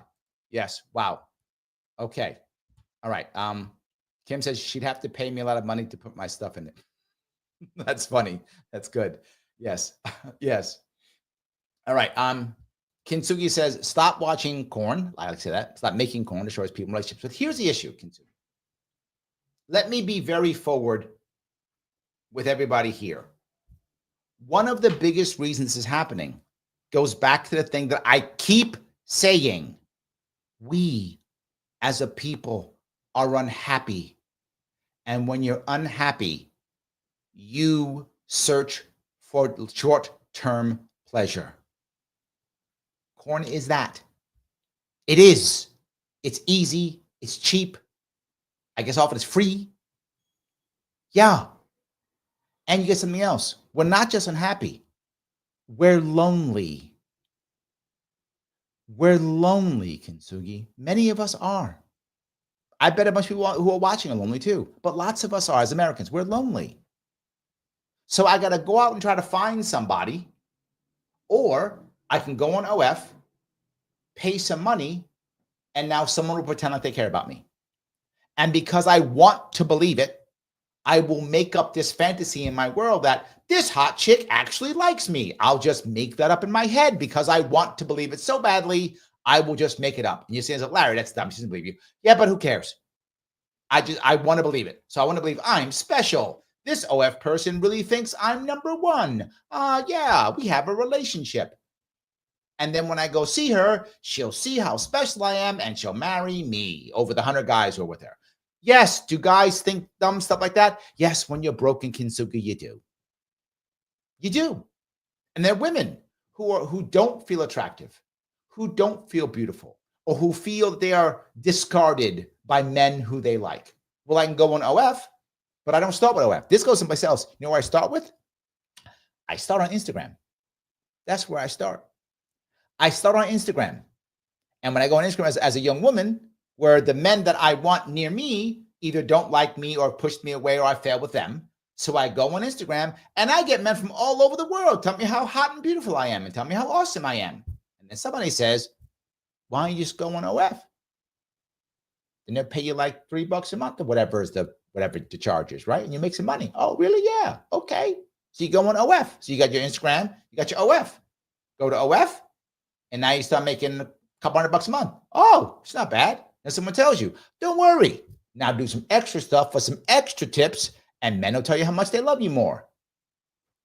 And now let me take this piece, this Instagram OF piece, and move it to men. All right, so now I want to date some girl who's got an Instagram. Okay, I'm some guy. I'm going to date some girl's Instagram. How am I going to compete against Instagram? I'm one guy who has a job, who's trying to be a good boyfriend to whomever this girl is. And she has hundreds, if not thousands, of people telling her how hot she is on Instagram. And I go, hey, I don't like you showing your goodies to everybody on Instagram. I'm your boyfriend. Please don't do that. She says, you're insecure. You're insecure. That's your problem. You're insecure. I don't give my fans. I got fans. I'm not going to give them up. Well, how can I compete with that as a boyfriend? I can't.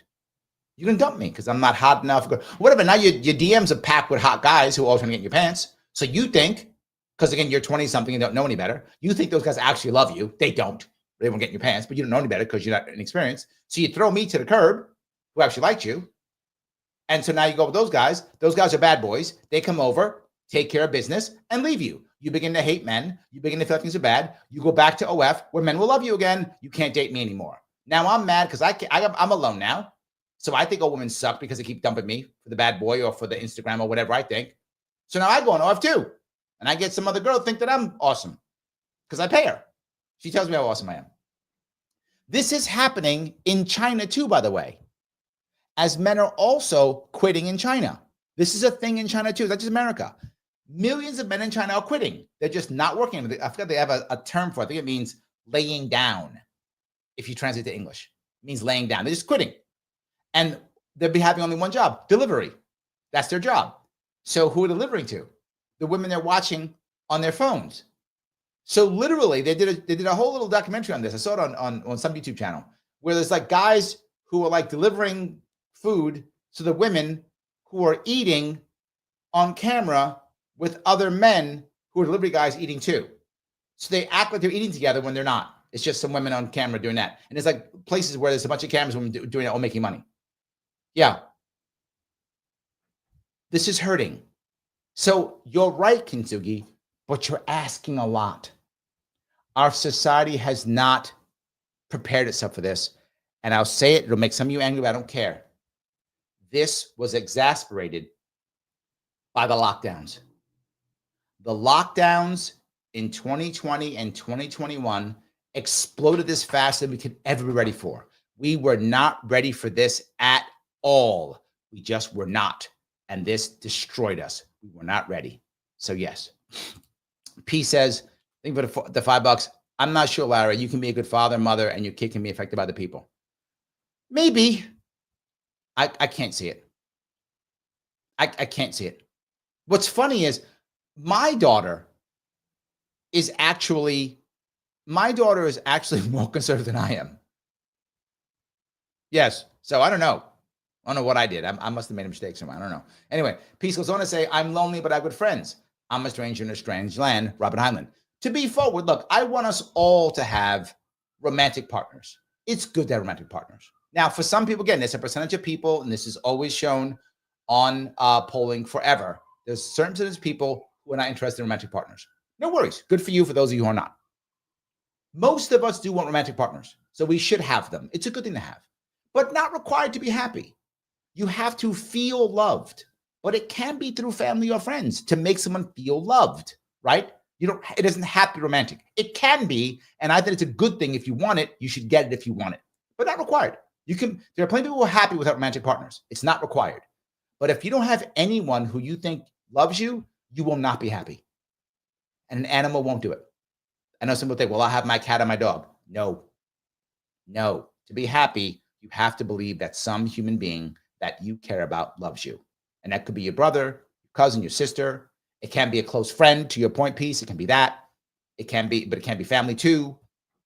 It can also be romantic. All those things. But you need to feel that to be happy. Otherwise, we're gonna have a problem. It's just how it works. So yeah. Let's see if I can grab this here. Straight says, barroom logic is corn is cheaper than taking a chance on divorce. I've heard that before a lot. Another thing is, I'll go back to that same thing you're talking about, right? There's a lot of men who are unhappy. But men aren't filing for divorce. Again, it's a fact. Men aren't. Women file for divorce far more than men do. It's not even close. It's like 80%. It's not even close. Women are filing for divorce left and right. They're leaving their families, taking the children, leaving their families constantly. It's a common thing. So yes. Paula says chemical engineering pays well too. Accurate. That is true. Kim says no structure in her and upbringing, no self-respect. I think you're right. I think this is a problem. But again, she's like, here's the problem though, Kim. That's becoming more and more normal and okay. It's becoming normalized, right? That's the problem. It's becoming normalized. Yes. P says Larry Sharpe on OF. That might end his run for governor. Or maybe not. This is strat. Maybe we should do that. Maybe I should do that. Yes. In today's world, that might be the answer. Yes. All right. Mike says, Larry Sharpe, you're missing the point of influence of the mom through this. Sadly, most young girls will only hear about the fame and money. As affirmation culture will say this fine and laudable. I'm going to go back to this piece, Mike, of affirmation culture. I'm not saying that we should be shaming people. Some people are saying that. Some people are saying we should be shaming. I'm not that. I am saying I don't have to affirm. There's a difference. Shaming is, how dare you do OF? That's not where I am. That's not who I am, not where I am. But I'm not going to be like, great, that's amazing, which is what people are doing. That's empowering. No, I'd be like, oh, wow, really? Okay, that's kind of where I am. You do you. I'm not going to date you or ask anyone I know to date you. I'm not going to. Just being forward. Not shaming. You do you. But yeah, that's a problem, right? I think too many of us think that it's like therapy. A lot of people think therapy is a good thing. Well, if it's affirmation therapy, it's harmful. That's the issue. Affirming is horrible. It's not good. You hear all the time, we need affirmation, no, that's terrible. That's not a good answer. But it doesn't mean shame either. And I'm going to give you the example you hear all the time. You hear when it comes to gender affirmation, right? All that stuff, right? I have 2 daughters. Do you think my daughters didn't have concerns or worries or thoughts about their gender? Of course did. Most kids do. What did I do? Did I affirm anything they said? No. Did I attack them? No. Dad, I don't know about X, Y, and Z. Okay, great. You have a question, I'll answer it. If not, go do your homework. Whatever. Go to school. Do your thing. That's it. That's it. Didn't affirm or anything. And guess what? Both my daughters figured out their sexuality on their own, as I knew they would. I didn't have to affirm anything. And I didn't affirm anything. I just went, great. And let's keep going. That's it. That's it. So yes. The Liberty Lady asked, I wonder if she had an abusive father/stepfather in her life. Maybe. That I don't actually know. But what Mike said about the mom, which I'm just going to ignore, Mike, that's horrible. God, I can imagine mom being like, this is a wonderful idea. Wow. All right. Kinsui goes on to say, I find a lot of men condemn these women, and rightfully so, but they still watch and pay for. Well, their logic is, right? You say hypocritical. Yes, but this is their logic. I'm not saying it's correct, but there is logic to it. She's going to do it anyway, so why not? She's not worthy, so why should I care? She's not my sister or my friend, so who cares? Again, I'm with you. I think it's wrong, but that's their logic. That's the logic. I know. Bad behavior that I've done in the past, I validated by blaming others. And I think most people do it. So yes. P says, I think this world will be happy for 99% of people. I think in this world, to be happy for 99% of people, you need a romantic partner. So many have let me down. I stopped looking, although I know I need it. Well, here's what I would say. The last data that I saw, it was 90%. And this was several years ago. They did several polls, and the average was 90% of people wanted to have a romantic partner, 10% did not. The last time I saw it. And that was together with another one that's about having children. It was all done in one group. Women having children. That 90% of women wanted to have children, 10% did not. So most women want to have children, have the right person, obviously, the right place and time, but most women do want to have children. And most people want to have a romantic partner. So at last I took about 90%. So you're close. So I think it's true. I think people let us down all the time. Because my view, there's a difference between stopping to look and staying open. They're two separate things. So if you're not looking for a romantic partner, that's okay. But I want to ask you, are you closed off to one? They're different. Remember, depending upon how you're looking, you can either be a great hunter or you can be great bait, one or the other. So I would ask you, if you're not hunting, piece, are you great bait? Are you open to being caught? If you're not open to being caught, I think you're making an error. That's my opinion. If you are open to being caught, I think you'll be okay. If you want a romantic relationship and you're not prepared to go out and look for one, no worries. Maybe you've been burned, you're good at it, you don't feel good about it, whatever the case may be. I get it. Okay, happens to all of us. But you don't want to be shut down and not open to being caught, because there may be somebody out there who is trying to hunt, and they may see you if you're good enough bait. So I would ask you to ask yourself that question. If you are shut off, no one's going to catch you, and you're not looking, it'll never happen. It just won't. But if you're not prepared to hunt, okay, but are you open to being bait? You might get caught, and that's important. And one of the things I see it here in the city as I'm walking in the city. So many women who are ignoring everybody. I mean, ignoring everybody. Headphones in, looking down at the phone, walking. If you were trying to pick them up, you couldn't pick them up. You tried. Impossible. If you're trying to talk to them, you couldn't pick them up. You tried. Impossible. And then you talk to them, they look at you like you're got four heads if you aren't the perfect specimen.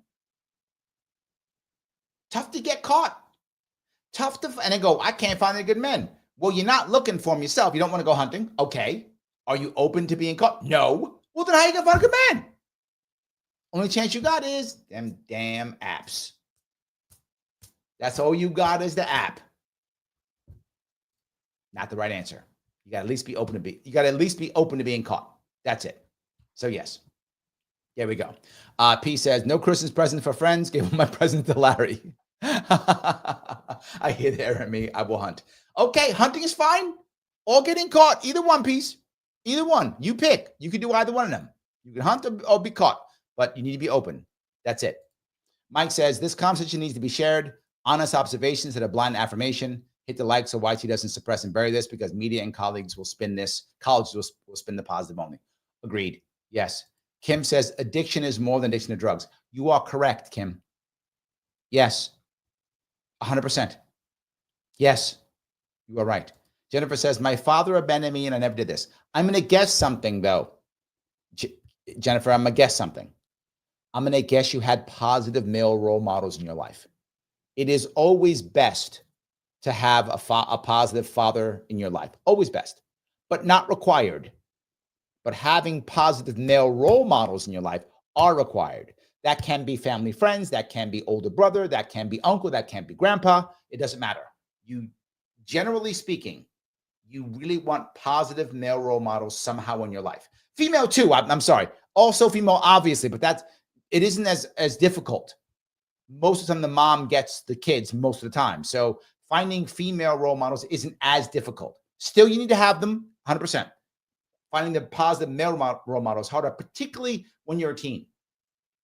Teenagers specifically, and it's going to sound terrible, but I'm going to say I don't care if you guys get mad. Teenagers need their fathers more than mothers. Larry, you're a sexist. It's goddamn true. It's just true. And there's data to back it. If you want me to show you the data, I can show it to you. Teenagers need fathers more than mothers. Mothers nurture, fathers prepare. My father did not prepare me as a teenager. I lost him. The Marine Corps saved my life. Right? Fathers prepare. My daughter is successful as she is because I prepared her. Oh, but no, I prepared her. I don't care. You get mad. It's true. Ask her. She'll tell you too. So will her mom. I prepared her. That's why she's doing well. You need to, fathers prepare. That's how it works. I know it sounds terrible, but it's true. So anyway, Christine says, wow, this girl's going to need deliverance. Yes. You are not wrong. You are not wrong. Absolutely, you are not wrong. Yes, 100%. Grab this here. All right. Let's see here if I can find this. Jennifer says, maybe cousin's husband. Oh, okay. There we go. That's something. Maybe something. Or, there's something else to remember, Jennifer, as I say this all the time. Life is two things. Life is habits and odds. The better your habits, the higher the odds of success. Doesn't mean you're going to have it. You may still fail. You could just be unlucky. Bad things can happen. Doesn't matter. And the reverse is true also. Worse habits, better odds, less odds of success. Doesn't mean you won't be. You can be lucky. It's a chance, Jennifer. You were just lucky. You didn't have positive role models in your life, and you had something in you genetically, parents raising, environment, something that just made you lucky, and you ended up good. It does happen. It's all odds, which is why you'll never hear me say all this, all that, all this. It's not how it works, right? It's not how it works. You change the odds. That's all you do. But you might still be successful. You might not be. So I'm glad you were successful either way. So either way, yes. All righty. All right. Let me see if I can. Hold on. Colita says, so what's she making a lot of money? What's she gonna do with it? Here's the problem. Many of these OF people, they're broke. They spend all their money. The problem is they make so much money their entire life being young, they have no respect for it. They think it never stops. The faucet never shuts off. Yes. P says, we don't want to be addicted to suffering. Peace, this is a brilliant thing you've just said. Brilliant thing you've just said, but I think you know that. Some people feel like they have to suffer to be alive. They feel like suffering is the only way to show. They feel like pain is how they know they're in love. Pain, they feel anything. Yes. Yes. They feel like pain is what makes them. Well, I think people, believe it or not, cut themselves. Cutting is a common thing for teenage girls. It's a common thing. Why? I'm alive. I can feel something. Yes. 100%. Yes. 100%. They're all somehow searching. I say it again. If you are unhappy, the more you will search for pleasure. The more happier you are, the less you will search for pleasure. It's how it works. Sarah says, this is a slightly different topic, Larry, isn't it? Yeah, it is. You guys throw me off. Let me finish this up real fast. Thank you, Sarah, for putting me back on. I don't think there's any self-respect involved. We'll unpack all of this because it's not just about one person, Lily Phillips or whoever. She's right. It's about a larger issue we're seeing in the culture. What's going viral is a clip from this documentary of Lily crying after the fact. However, I want to watch the whole thing. I'll show you some of it. If you want to watch it, you can go and watch it. I want to understand where she's coming from, why she feels like she has to do this. I'm Lily Phillips, and today I'm getting ran through by 100 guys. Your parents must be very sort of forward thinking and open minded, which is great because I think that's no. This Mike, did you see that? Did you throw up in your mouth just now, Mike? Did you fall out of the chair? Yeah, literally affirmation. Oh, your parents open minded. Oh, it's amazing. I'd be like, oh my God, your dad must be horrible. That's what I'd be thinking. I wouldn't say that. Now maybe he says that because he just wants her to like him. Maybe he just wants to make sure he keeps doing his movie. Maybe. I hope he doesn't think that. Oh my God. How horrible is that? And she's like, yeah, I have great parents. They love the fact that I'm being run through by 100 guys today, but they actually aren't. They actually aren't. Garrett, back in the game. 5 memberships. Thank you, my friend. Guys, please grab it. Some of you have already sent out the request for Monday. For those of you who know, we're going to have 3 people on the show, the member show on Monday. I've already sent a couple requests. If you guys respond to me, let me know if you're going to be going there. I have to get some other people if you can't make it to make it happen. So thank you, Garrett, for those memberships, brother. I appreciate it as always. So look, Shane says he wants to be number 101. Maybe. Yeah, absolutely. Yes. In his defense, she likes bad boys. She does. I think that is correct. Yes, absolutely. It's 100% true. Coliti says, a lot of people hold on to the suffering they know instead of letting go and going for something better. Yes. Oh my God, yes. That's true. Yes. He says, when my sister passed, a friend asked if the doc gave me meds for my sadness. I said no. I want to feel. I want to feel. Emotions are natural. I agree. Instant says you cannot be free from pain. Life is something else besides, as I said, odds and habits. For what we do every day, that's what it is. But life is something else too. And it means it is literally a series of joy and pain. There will always be joy and there will always be pain in your life, no matter what you do. It's how it works. There always will be. Someone asked me some marriage advice once, and I said, I'm going to give you some advice for your marriage.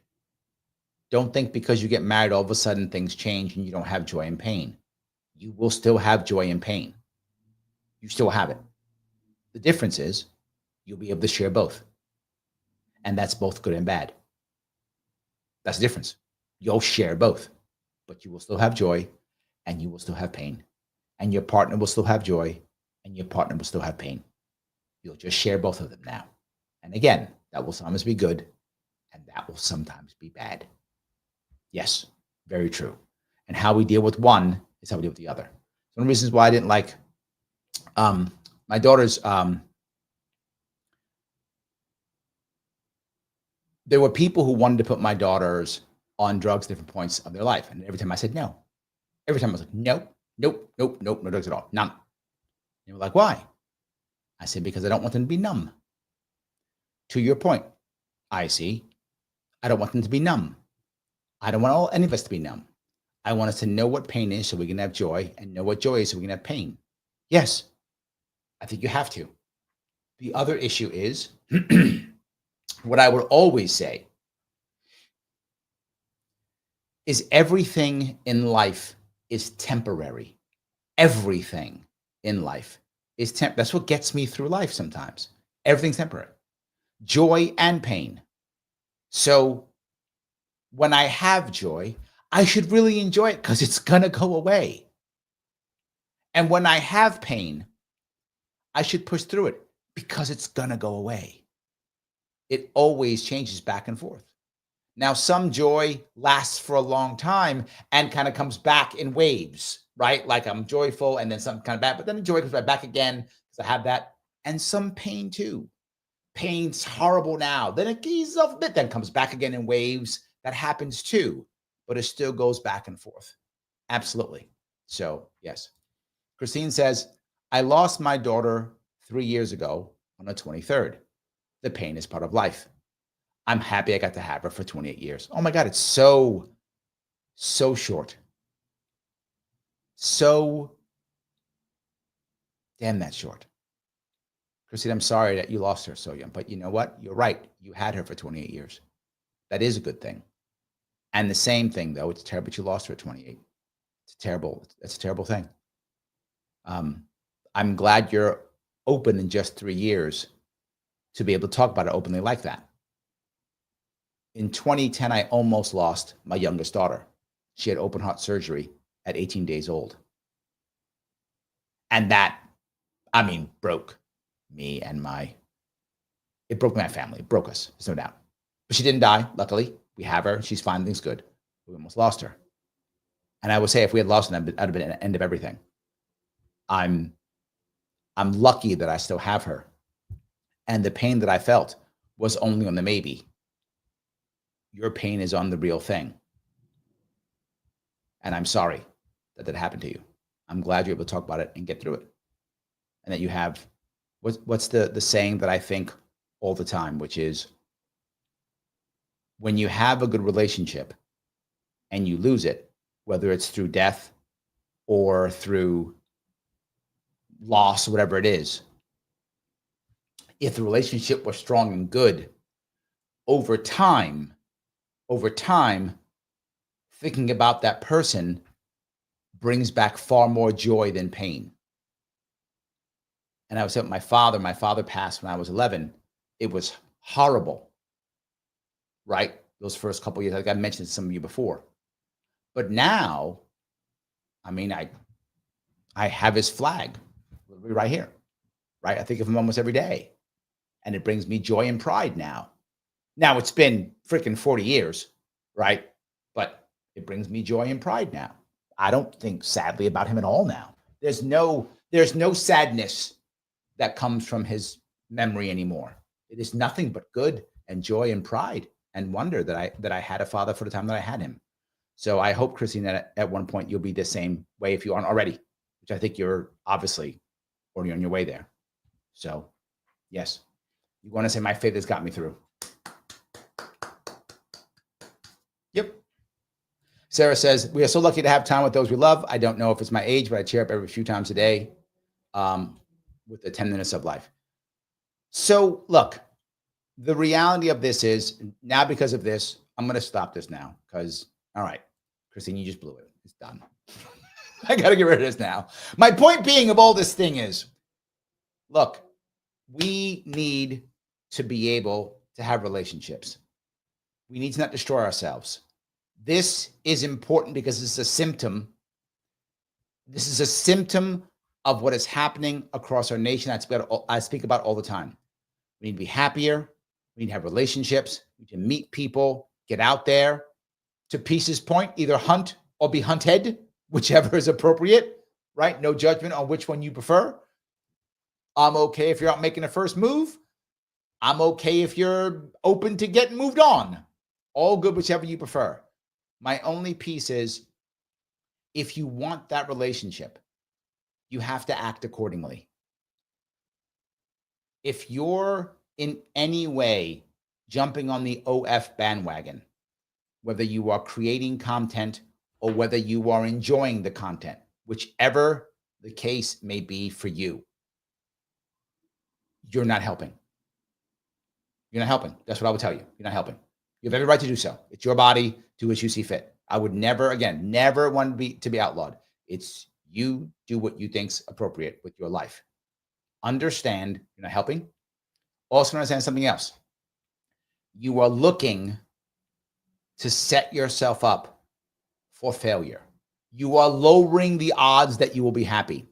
If you are someone paying an OF creator, watching her content, giving her money, all those things, you will find that you are lowering the odds of you saving the relationship that you have now. If you have one now, if you're married or have a relationship now, you're hurting that relationship. Not just that, you're lowering the odds of you going out and finding one that you might actually want. If you are an OF creator and you are doing it and you're making tons of money, good for you. I'm glad you're making money. Good for you. You are also ruining the odds of you finding a man who you're going to fall in love with and who's going to love you, and a man who you're going to value and who's going to value you. You are lowering the odds of that completely. And when you have children, if you do have children, you are hurting those children more when they hadn't been born yet. That's all I'm saying. This is an important thing. OF is not a piece of paper. It's different. It's harder. And it's not going away. I guess that's it. Let me grab another one. Peace, thank you for the $20, my friend. I felt incredible pain. In that moment, nothing looks good. Please let it end. You need that logic to know this is a moment. It will be better.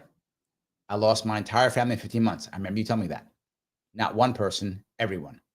Yes, I remember. And I often ask people these three questions whenever bad things happen and they feel like the world's ending. And we do, right? We do often feel that way. Three things I ask. The first thing is this pain or this problem or this issue, is it permanent? Will you always feel this pain? Will it always be bad? Sometimes yes, right? If you get a terminal disease, it's permanent, right? So the answer is sometimes yes. I don't sugarcoat it. I ask the question, is it permanent? Sometimes it is, sometimes not. But you ask that question first, is it? Second, is it pervasive? Does it affect every single aspect of your life? Again, sometimes something happens to you, it does. It affects everything. Sometimes no. Sometimes it only affects this aspect or that aspect or the other aspect. Sometimes everything. But ask yourself that question. Is it permanent? Is it pervasive? And last, is it personal? Did someone or something do something to you to get you? Were you just goddamn unlucky? Which one was it? We just in the way. We just unlucky. And if you answer yes to all three of them, you're in trouble. That's a problem. I get it. You should feel like the world's ending, right? It's bad. Maybe it's the end. Maybe it is. If all three of those things are true, maybe. But it's very rare that all three of those are true. It's very rare. I mean, insanely rare. Usually it's one or none of them. Sometimes two, but usually one or none, usually. If it's one or two of them, it means you can get past it. It means you can get past this. It is not the end of the world. You can get past it. You can. It is possible to get past it. And that's what I often ask myself when I feel down. I also don't get mad at myself when I have pity parties. I think it is normal for us to have pity parties. The question isn't whether I have a pity party. Woe is me. It's so unfair. All those things. That isn't the problem. The problem is, how long is your pity party? Is it 5 minutes? Is it 5 days? Is it 5 months? Is it 5 years? Is it forever? And for some people, it's 50 years. And they basically ended their own life because they pity party themselves until the day they go in the box. But you need to have a 5-minute pity party, a 5-day pity party. You got to have it because you want to cry and whine. I get it. It happens. I get it. I do too. I'm human. I'm going to have a pity party. Blame me. I get it. But at one point, you got to go, okay, pity party over. Let me ask myself these 3 questions. Are all 3 of them true? They're not? Okay. What's my plan? What's my first step? How do I get out of this? And we have to keep going. And when you lose people, family, friends, close people, your entire family piece, or your daughter, in the other case, I'm sorry, yes, you're on your daughter instead. If you lose people, Christine, you may have to ask yourself, when I see them again, how will they feel about me? When I see them again, how will they feel about me? That's how you should live your life. Thinking about that. That's how you should live your life. Because if you love that person, the odds are you will always think good, right? Good about them as the odds go, as the years go on. Will they think good about you? I hope so. Yes, I hope so. Yes. P says, F, it was 5 years. I need to end it. I think it's time, my friend. I'm going to see you in like a week. We'll have a chat about it. We'll talk. We'll talk. We'll talk. We'll be fine. Yes. Maybe it's time. It's time. 5 years, it's time. Let's move on. It is definitely time. So, in any case, guys, I have not asked you enough because I'm so busy doing this. So I'm going to ask you right now. Please click that button that I tell you about all the time. Some of you aren't doing it. The button that goes Lima, India, Kilo, Echo. Like. Yes. Elbow that thing. Knee it. Punch it. Whatever. Make sure you hit it. It does matter. I'm trying to give you some interesting content, topical content, and showing it to the rest of the world. Cultural stuff. I know I'm usually political, but today I'm kind of cultural. I hope that's still interesting for you. If you're watching on Facebook or Twitter, please share it. Sharing does matter. Sharing is caring. That's what they say. It's true. If you want to, you can subscribe, of course. If you think you subscribed, but you didn't get the notification, maybe it's because YouTube unsubscribed you. Please also follow me on Twitter, on X, on Facebook. Please do so. I appreciate all your super chats as always. Membership. Garrett, being a man, threw 5 more out there. Grab a membership. I've already reached out to some people for a Monday show. If you don't respond to me by tomorrow, I'm going to reach out to somebody else. I'm going to make sure I get all 3 of you on and set no later than Saturday or Sunday. So make sure that happens. So please join membership. It does help tremendously. I spend more time doing this, less time doing other things. I hope this was valuable. For those of the things that I showed you, please check out the links in the on YouTube. If you want to check out those things yourself, you can watch them if you want to. All good. And as always, please, once this is over, leave a comment if you can. Every comment does matter. I do follow them. I will be back tomorrow with an AMA. So you can ask me anything if you want to tomorrow. I will see you all very soon.